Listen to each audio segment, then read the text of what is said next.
welcome back to Time to Go. Bob here. Really appreciate you guys stopping by the channel today. So today marks a bit of a first for the channel. This is going to be our first look at a Rolex. Today we're going to be taking a look at the Rolex Explorer 14270. Really cool watch. I've had this now for a couple of weeks. I've been wearing it a lot, and like they say, the Explorers make a really great everyday watch.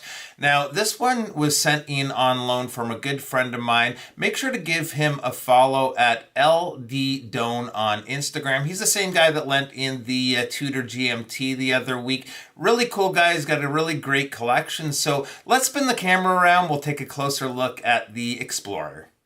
All right, so first of all, I know some of you guys aren't fans of Rolex, but for me, I think they make some really great watches. Interesting history behind the brand. Yes, some people buy and wear these for maybe the wrong reasons, but as a watch enthusiast, I can appreciate the build quality, the designs, and I think it's pretty cool that they're able to do this all completely in-house. So this particular version of the Explorer was released in 1989. It was in production till I believe 2001. Kind of a fun fact with the 14270 is during the mid-90s, it was actually one of the most in-demand Rolexes on the market. A famous Japanese actor, Takuya Kimura, wore one, and his fans were buying them in such great numbers, they ended up being pretty tough to find. So for anyone thinking of picking one of these up, I'm going to hit you with some of the numbers on this, and we'll start with the case size, which comes in at 36 millimeters. Lug to lug is about 43.5 millimeters. The lug opening is 20 millimeters, and we have a thickness of right around 11 millimeters.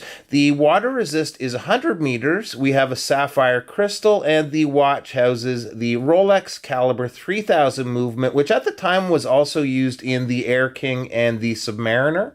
The dial is a deep black lacquered dial. The hour markers with the famous numerals at the 3, 6, and 9 are white gold and really pop against that dial. They are using tritium on this one, which has faded quite a bit over the years. Pretty tough to see, so no lume shot today. Now, there is a fair amount of print work here considering how clean the dial looks. Up top, we have Rolex Oyster Perpetual Explorer and Superlative Chronometer officially certified just above the 6.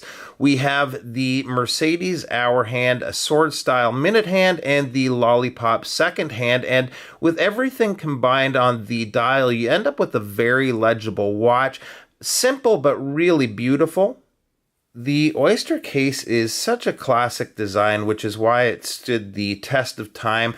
The crown you'll see here is signed. It is a screw down crown, and if we look at the case back, you'll see we just have that sterile Rolex case back. Now, I've been wearing this on the leather strap. The bracelet is sized just a touch too small for me. I was aware of the older Rolex bracelets, but it's still kind of odd how flimsy they were made with the hollow end links and the stamped clasps. That being said, I know this has been worn a lot on the bracelet and it stood the test of time, so let's take a quick look on wrist.